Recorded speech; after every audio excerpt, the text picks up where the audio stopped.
Now I'd like to turn to Bob Farquhar for his build along of the Blair line kit, part 2. Bob, thank you. Okay, guys. There we go. So last week, oops, we're here. So last week, Jim Keller asked a good question, was why would I want to do something with the which a stain, like I'll call it an ink stain. And I never really thought about it before, because I know what I want to do in a particular building, how I wanted to come out weathered wise and so on. And so I put some ideas together, and this is just general. I'm going to choose when you go to paint a structure or stain it. So painting is structures that are fairly new, well maintained, even if it's really old, but well maintained. You add a little bit of weathering if you need to. Heavy weathering is a bit harder to do. Now, plaster structures like Clark Cooney was doing with the downtown deco pretty much need a paint wash or paint, and plastic and resin kits the same way. Now, stains, if you want to do a poorly maintained building or it's really old, the paint is washing off, or it's faded, or even peeling paint, for example. Use the stain for the background. I'll call it the ink stain. So here's some examples. This is a plaster building here, pretty much done with paint. This is a ITLA kit, hotel, so it wouldn't be run down like that. This one here is light, like a really little bit of light weathering with a brass bristle brush to get like a fading paint a bit. And this one here is this plastic structure, the siding in here, so you have to use regular paint. And these are examples for stains. This is for like a little bit of green to put on into here as well. This has got the stain at the back, and then the painted, and then they brushed off the paint, give the worn of paint effect. This is no paint at all, no paint at all, just stain. There's another example of stain with a little bit of red coming down through here. There's another one, individual board stained, just bare. And so that's the effect if you want something older, or abandoned or not well maintained, and so on. So there's an example of staining the background, or staining the board first, and then painting it over, and then using a brass bristle brush to take the paint away. So this gives an effect of like a fading paint. And this, like, basically when you build this way, it's pretty much weathered when you're finished. You don't have to do any more weathering to it. So this is a picture showed last week for the one option. The options are paint or stain. In this example, I'm going to use paint. So I spray paint with a primer gray, both sides, and you paint in the back first, flip it over and paint in the front. Make sure the edges are also painted. The idea of that is prevent warping. This piece here goes to the back of this front wall. So that's a support piece for this, and also leaves room for the windows. So you can see that later on. And that really does not need to be painted, but I did it anywhere, and this for the base, this part in here. So just use a brush, painted all this. And then I want to do a little bit of light weathering on it. So I use the bristle brush again. And you can see the weathering effect in here, a little bit of fading paint at the back of the building. You have that more in the back and you with the front. A little bit of light brushing in through here, and a little bit done on these side walls in here as well. And these support pieces for the front porch roof are just left as is painted. And this is an example of painting the windows and doors. The fret that's for the windows, doors, and the trim pieces are all painted on. They're still in the fret. So this is painted the base, the concrete base. I left this part in the base. You can cut it out if you want to, for some reason, but wiring through, we're going to do lighting interior and so on. I'm going to be talking about these post holes here later. There's 6 of them here. That's for the thicker styrene or piece of strip. But And these are the porch roof supports along here. And you'll notice the offset here for the front wall.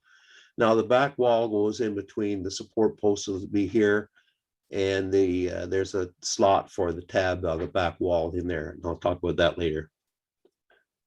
So this is back wall here goes the support the front wall. Here's where you could see where the window glass would be going in, and this is where the doors will be going here. There's a recess for them. That's quite nice. And I didn't even think about painting the back of this front wall at this point, so I had to do it later on. I never even thought of it. Things happen. So this thicker strip is for this support for the rear wall and the 4 shed wall, or the 3 shed walls. And this thinner one in the front here is for the porch support posts. Now this is staining now. Now I want to do the staining on the back shed because I figured that the general store itself, the main building, main structure would be well maintained, a little bit of weathering, but the shed at the back wouldn't be maintained as well. So I want to do a little bit of weathering effect on this one. And I just do with a brush, put the stain, alcohol ink stain on both sides, and immediately put on a piece of wax paper, another piece of wax paper over the top, put some weight on it, and just leave it to dry. Don't do the staining on one side only. It will warp no matter what you do with it, because the clapboard siding has more surface area for the stain to go into than the back does, because the back is just flat, of course. So you have to do both sides and then lay it down and make sure you weigh it. You can even use a book if you want. So then I take a grouch sponge, as I like to do, and just put a dab of the paint on the wax paper, smear it on there, and then dab it in here. Now this way too, with the grouch sponge, I found I can control how much paint I actually get in here, how little or how much I want. I want to be able to do fairly even. So the paint right here is a little heavier. That's a little heavier right there. So dab some more, just dab like another part of the sponge and just dab that, and it'll actually come up fairly flat. And that's what you get right here. That's the effect. These are the 2 shed side walls, and of course the rear wall. And then what I did is do the brass bristle brush across. And there's a difference between not doing it here and doing it here. I did the whole wall, all 3 walls actually. But then that's the effect that you get of, taking off some of the paint from the siding, and then a little bit of the gray comes, the alcohol in the ink comes through the, especially in the bottom side of the clapboards here. And now you have to pay attention to these ones. These are the cutting for the corner supports. These are the 6 of them for the 4 for the shed at the back, and the 2 for the rear wall. And you cut in between these 2 lines here. You don't have to use all these other ones. Cut one perfectly. Then what I do is make sure that the cut, this one here is cut, put it against a something solid here, like use the razor blade, and then hold it down, then cut it again. I did all 6 of them that way. And there's not much left over, so you want to make sure you cut it, get it cut exactly. So this is for the porch supports. Now don't get the 2 mixed up because they're different lengths. So you're going to do 4 of these. You don't have to paint that other support strip wood, by the way. So these are the porch supports that are going to here, and you're going to be doing the those little piece of white that I had earlier shown there. There's the roof support there, goes on top of these posts. So you need to do 4 of them in between here, this one and here, for example. I don't know what it is they have like there, but anyway. So here's the example. There's the front roof, of course, and the front wall goes along through here, and these for the posts. So during the assembly of this part of it, you want to make sure those are exactly the same length, and that's important. These other ones here can be off just a little bit, but not by much. So the thicker ones go on these 3 here and these 3 here. So the back wall would then go across through here. And I think that's it. So any questions? Yeah, I've got a question. Yes. For those supports, Are you putting the supports in first and then eventually we're gonna glue the walls to the supports, or? Yeah, how- if you follow the instructions, the roof supports go in later, but I'm going to be doing on the assembly, that's going to be almost the first thing to be done to get them square, because you can't use a square on them if the walls are in place. So I'm going to put all the porch support, 4 of them there, and the 6 for the wall supports. I'm going to be doing all of them in the assembly part. Thank you. I got one, more Yes, of a comment than a question. yes. You were showing yourself cutting with a single edge razor blade. Yes. Have you guys seen these little mini scrapers? Oh, that's for the is that automotive for taking the gaskets off the Yeah, here.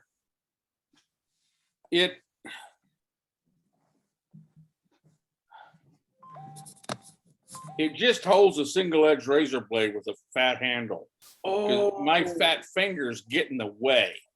Okay, okay. I'll take one out here. Good tip. Yeah, just that.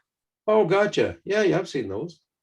Okay, I mean, I got 4 of them at 99-cent store for 99 cents. And I don't know about your tool clinic, but yeah, they come, it's just a little grip handle Ah, for razor blades. perfect. And it keeps that single edge razor blade, does what it normally does. My fat fingers aren't in the way. I can see what I'm doing. Yeah, I think they're mostly used for, I know when I was living in New York State, you know, you would turn around and scrape the insurance stickers off the, Yeah. There's 1,001 uses. Anybody else have any questions for Bob?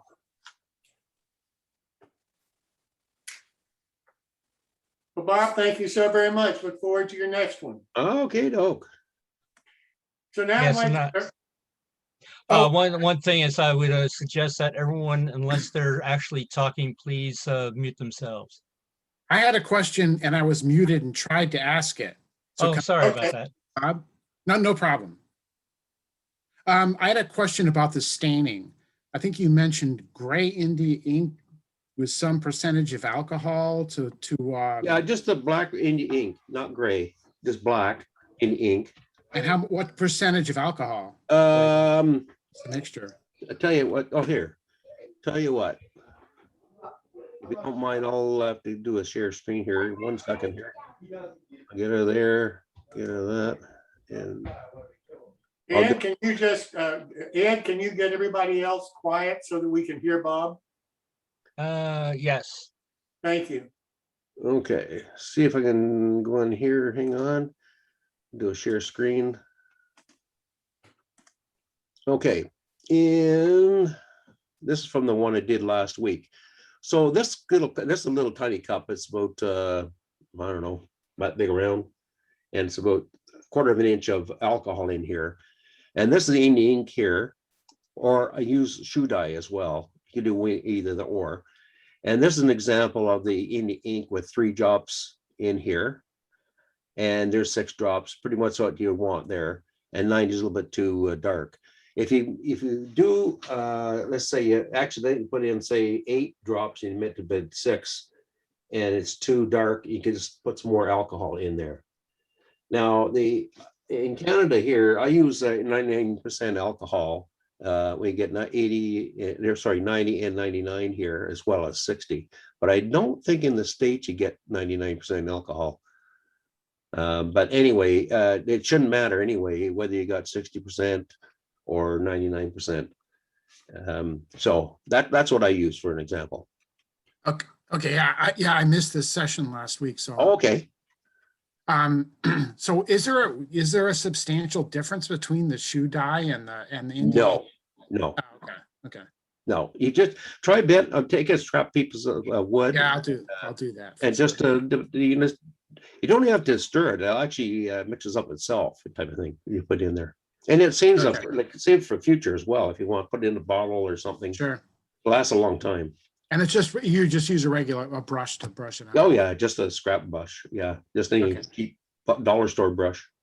Great, thanks. Okay. And listen, if you want to see the whole episode, it's on our New Tracks Modeling YouTube channel.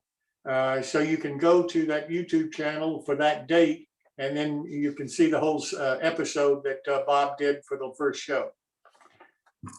So, Bob, thanks so much again. Certainly. So let me give a few seconds here for Darren.